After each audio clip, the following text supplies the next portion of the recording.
Hello students, welcome to another question of the day video, and we have another interesting question that we have to find the sum of the given series, right?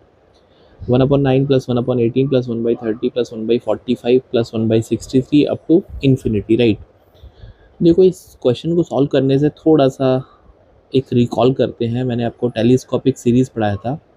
क्या होता है sir कि जैसे एक series है हमारे पास 1 upon 2 into 3 plus 1 upon 3 into 4 plus 1 upon 4 into 5 plus 1 upon 5 into 6, ये बहुत इंपॉर्टेंट सीरीज़ है, राइट? ऐसे तो ये सीरीज़ का क्या फ़ायदा है कि अगर जैसे इसका नीचे गैप देखते हैं, दैट इज़ 2 और 3 का गैप आप देखोगे तो 1 आएगा, और न्यूमिनेटर में जो नंबर लिखा है वो भी इक्वल है।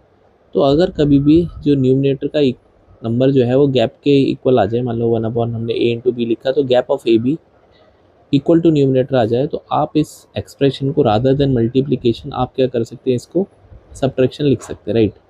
प्रोवाइडेड के बी जो है बड़ा होना चाहिए, इंक्रीजिंग ऑर्डर में, ये सब कुछ लिखा होना चाहिए। अब ये जो सीरीज़ है, पर्टिकुलर ये जो सीरीज़ है, ये बहुत हेल्पफुल है आपके क्वेश्चंस को सॉल्व करने के लिए, राइट? तो ये जो पर्टिकुलर सीरीज़ है ये आपको एज इट इज़ पता होना चाहिए, राइट? अब इसका क्या फ़ायदा होगा कि जैसे मैं सीरीज़ को आगे फर्दर एक्सपेंड करूँगा तो I can write 1/2 minus 1/3 1/3 minus 1/4 1/4 minus 1/5।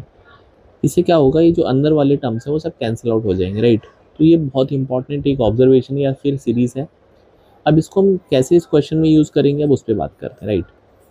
देखो, तो सबसे पहले थोड़ा सा जो आप ऑब्जर्वेशन कर पाएंगे कि सर यहाँ से कुछ ना कुछ कॉमन ले सकते हैं, तो आई कैन टेक आउट 1/3, मतलब 3 कॉमन लेते हैं नीचे से, that is from denominator, so we are left with 1/3 plus 1/6 plus 1 by that is 10 plus 1/15 plus 1/21 and so on, right, up to infinity. तो मैंने जो अभी सीरीज़ लिखी थी, that is 1 upon 2 into 3 plus 1 upon 3 into 4 plus 1 upon 4 into 5 plus 1 upon 5 into 6 and so on.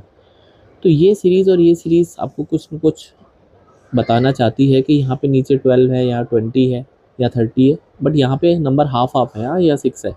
तो मैं एक काम करता हूँ, सारे के सारे नंबर्स को 2 से मल्टीप्लाई कर देता हूँ, सारे के सारे नंबर को 2 से डिवाइड कर देते हैं। उससे क्या फ़ायदा होगा, आप इसको 2 इंटू 3 लिख सकते हैं, ऊपर 2 लिख दीजिए, 2 इंटू 6, 2 से मल्टीप्लाई कर दिया, नीचे 2 इंटू 10 हो जाएगा, फिर 2 से मल्टीप्लाई किया 2 इंटू 15। अब इसका बेनिफिट क्या होगा आपको अभी समझ में आ जाएगा ना। और अदर देन ये नंबर मैं ऐसे लिख सकता हूँ, दैट इज़ 2 अपॉन, ये जो 2 को तो बाहर निकाल लीजिए ना, इस 2 को हम बाहर निकाल लेते तो ये नंबर बचेगा 1/2 इंटू 3। अब ये 12 है, 12 को आप 3 इंटू 4 सक्सेसिव नंबर्स में लिख सकते हैं, बिकॉज नीचे जो गैप है डिनोमिनेटर का वो 1 हो जाएगा, और न्यूमिनेटर में भी आपका 1 दिख रहा है आपको, राइट? हर नंबर में है या हर टर्म में 1 है, तो ये भी हो जाएगा। 20 को आप दैट इज़ 4 इंटू 5 लिख सकते हैं, 30 को आप लिख सकते हैं 5 इंटू 6। अब ये पैटर्न आपको समझ में आया होगा कि सर ये पैटर्न वही हो गए जो मैंने आपको सिखाया। Now it is 2/3।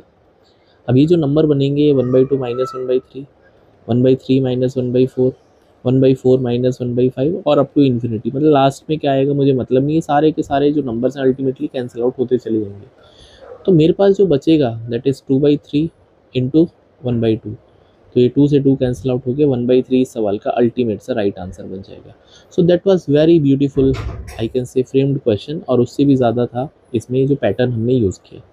You can join Quant Prep 99 for more such question of the day. So bye, take care and